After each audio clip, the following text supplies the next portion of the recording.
За ерөнхий бас хүн удалдаалах гэмт хэрэгтэй тэмцэх ажлын талаар сонслоо гэж ойлголоо. Тэгэхээр би нэг хүсэлт байгаа байнгын орон дараа. Нэгдүгээрт яг гэр бүлийн хууль, гэр бүлийн хэрэг шийдвэрлэх тухай хууль хилцэж байгаа. Энтэй холбоотой хүүхдийн эсрэг гэмт хэрэг, хүүхдийн эсрэг зөрчлийн талаарх одоо гэмт хэрэг зөрчилдөд тэмцэж байгаа засгийн газар, хууль зүйн дотоодын цагдаагийн байгууллага үйл ажиллагааг сонсё гэж бодож байна. Яагаад би энийг хэлээд байна гэхээр хүүхдийн эсрэг гэмт хэрэг зөрчил хийх юм бол эцэг их байх эрхийг хасах энэ төргээд нэлээд ноцтой үр дагавартай зүйлүүд ингээд зохицуултууд орж ирээд байгаа. Жохо өргөө өрөнд байгаа. Тэгэхээр энэний нөхцөл байдлыг бидэд бас нэг хууль зүйн байнгын ороо энэ хуулиудын хилцүүлэг эхлэхээс өмнө бас нэг сонсё гэж бодож байна. Нэгдүгürt энэ хүсэлтийг хэлсэн. Хүүхдийн эсрэг гэмт хэрэг зөрчлийн дэ тэмцэж байгаа ажлын одоо явцыг нэг сонсё. Энийг бас хууль зүйн дотоод хэргийн сайд бас зохион байгуулж өгөөч гэж нэгдүгürt хүсэлттэй. За хоёрдугаарт энэ хүн удалдаалах гэмт хэрэгтэй холбоотой та хэд бас янз бүрийн их сурвалжуудыг ашиглаж байгаа, гүйцэтгэх ажлын шугамар мэдээллүүдийг харж байгаа л гэдэг. Би зүгээр нэг сэтгэл эмзэглүүлээд байгаа нэг зүйл байна. Америкийн нэгдсэн улсын төрийн департаментийн одоо вебсайт дээр манайтай холбоотой манай зарим улс төчдийн нэр гарч ирээд байгаа. Тэн дээр ингээд Монгол охтуудтай цагийн өнгөрөөх энэ төр ингээд ийм бичвэрүүд ингээд явагдаад байгаа байхгүй. Энийг одоо шалгаж үтсэн юм байгаа юу ганчлуунараа. Яг үндэ хэлэхэд бусад орнууд чи яг энэ мэдээллийн сайтуудад нэгтлээд бас өөр өөрийн шугамаараа бас юмуудыг мухарлаад ингээд олон нийтэд эргэлзээ төрүүлэхгүйгээр ингээд зэгцлээд тах шүүн. Тэгээ бидэд болохоор ингээд ийм ноцтой зүйл бусад одоо Америк нэгдсэн улсын төрийн эрхлэх байгууллагын вебсайт дээр нэр гарч ирээд байхад бид нар ингээд анзаардаггүй. Тэн дээр ч баг ингээд Монгол охтуудыг авч очиж байна. Монгол охины виз гараагүй байна шүү. За ингээд одоо Монгол охтуудтай бас цагийн өнгөрөөх энэ төр гэдэг юмнууд ингээд яригдээд л шүү. Тэгэхээр энийг одоо манай цагдаагийн байгууллага анзаард юм болов уу эсвэл одоо яад юм бол ер нь гэмт хэрэг зөрчлөөс урьдчилан сэргийлэх болон цагдаагийн албаны тухай хуулиар энэ олон нийтийн сүлжээн дээр гарч байгаа ийм их сурвалжийн мэдээллүүдийг шалгах үүрэгтэй шүү дээ цагдаагийн байгууллага. Энэ дээр юу хийж байна? Би зүгээр энийг бас шалгах ёстой л гэж бодоод байна. Тэгээ энэ үйл ажиллагаагаар дамжаад манай бас уулуурхаан бодлого, эдийн засгийн нөхцөл байдал энэ төрлөө бас нөлөөлдөг зүйлүүд байд юм байна гэж харагдахаар байлаа шүү дээ. Тэнд маш олон манай эдийн засгийн суур мэдээллүүд дурддагдаад байна. Зарим ордуудын нэр. За ингээд одоо бас янз бүрийн байдлаар охт хүүхдүүдийг зуучилж, аваачж өгдөг ийм үйлчилгээ байсан юм шиг үсттэй гэж одоо бодогдохоор. За энэ үйл ажиллагаагаар дамжуулаад бас манай энэ улс төр ялангуяа энэ уулуурхаатай холбоотой энэ төрийн эрх байгууллагын шийдвэрүүд гараад ирсэн юм шиг үстэй гэж бодогдохоор. За сайн зэрэг гишүүнд 1 минут нэмж өгье. Цаг хугацаа юмнуудыг харахаар тэр Дубан гэрээ байгуулах төвийн нөхцөл байдлуудтай цаг хугацаагаас уйлдаж харагдаад байгаа байхгүй. Тэгэд ийм зүйлүүдийг ингээд харагдахын. Тэгээд одоо би бас зүгээр сонирхоод орж харж байгаа 941 илэрч илээ. Яг охид хүүгнүүдийг зуучлах, аваачж өгөх, виз гараагүй шүү энэ төр гээд 3-4 илэрч байна лээ.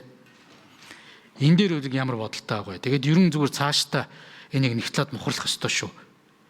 Ийм одоо нүдгүй юм шиг, чихгүй юм шиг манай хуулийн хэлтийн байгуул сууж болохгүй бах. Энэ ямар нэгэн байдлаар бас олон нийт эргэлзээг төрүүлж байгаа гэж үзэж байгаа шүү.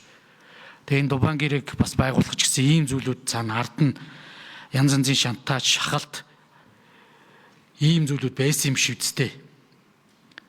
Ийм хардталтууд байх юм. Тэгээд одоо энэ Дубай оюутлага гараад ирэхээр л нэг хүн ч юм уу манай нам бас ардчсан намын нэг хүмүүс ингээд. За 5 номер хариулъя. 4 номер хариулах юм уу? За 4 номер.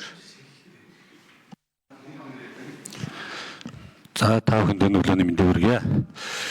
За сайн зориг гишүүний асуултанд хариулъя. За цахим орчин сүүлийн үед явагдаж байгаа энэ мэдээлэлтэй холбоотойгоор цагдаагийн байгууллага дээр судалж байгаа, үзэж байгаа мэдээллүүд байгаа.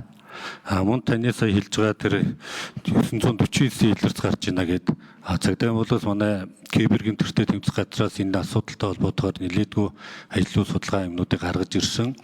биднийхээс одоогийн байдлаар нэг 1000 орчим илэрцүүд гарчихсан энэ дээр судалгаа юмнууд хийгээд явж байгаа ажлууд байгаа.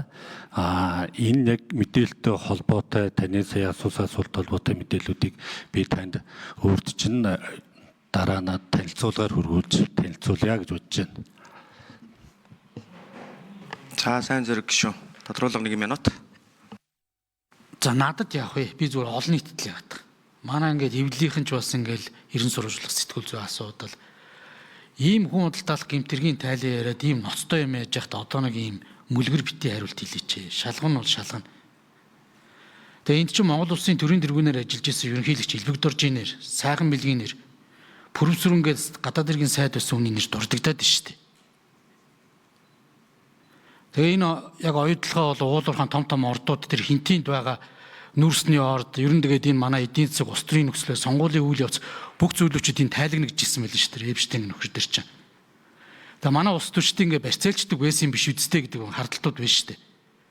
Тэгээд энэ оюутлагууд баан асуудал яриад ирэхээр л нам харгалцахгүй нэг 2 3 үний нэр ингээ гараад ирдэг, байнгын хамгаалж ярьдаг, баяр цогтоос эхлээд. Ерөөсөө энэ зээлийн хилцээрийн хүүгийн асуудал болоод нэг 10 жил тутам ярих юм дээр л өсөж гарч ирдэг. Энэ бүх зүйлүүдийг хамгаалж ярьдаг. Олон За хариултаа тодорхой өгөөрэй. Нэгдүгээр, хоёрдугаар наа чинь цахим орчинд явж байгаа мэдээлэл бол биш шүү. Америкийн нэгдсэн улсын хууль зүйн яамны албан вебсайт дээр тавигдсан мэдээ байлаа гэдгийг бас зөв хараарай. 4 номер. За гишүүний асуултанд нэмэлт хариулт хэлье. За цагдаагийн байгууллагаас энэ цахим орчинд гарч байгаа мэдээлэлтэй холбоотой шалгахгүй байгаа асуудал байхгүй. Шалгалтай ажлууд юмнууд хийгдэж явж байгаа. Хамгийн гол нь Америк улстай Монгол улс эрх зүйн харилцан тусалцаа байхгүй. Албан бус шуумаар бас тодорхой хэмжээний мэдээллүүдэд солилцоо явж байгаа. Тийм болохоор би танд дараа нь тусдан танилцуулъя гэж хэлээд байгаа юм учиртай юм аа. Тэрнээс цагдаагийн байгууллага цахим орчинд гарч байгаа гэмтэргийн шинжтэй мэдээлэл дээр гадаад улс орон гэхгүй ер нь энэ дээр гарч байгаа бүхэл мэдээлэл дээр шалгалтай ажлуудыг хийж гэмтэрх шинжтэй хэсэг дээр нь бүгдийг шалгаа явж байгаа шүү гэдгийг хэлье. За даваагийн цогтой төрөх асуулт асууя.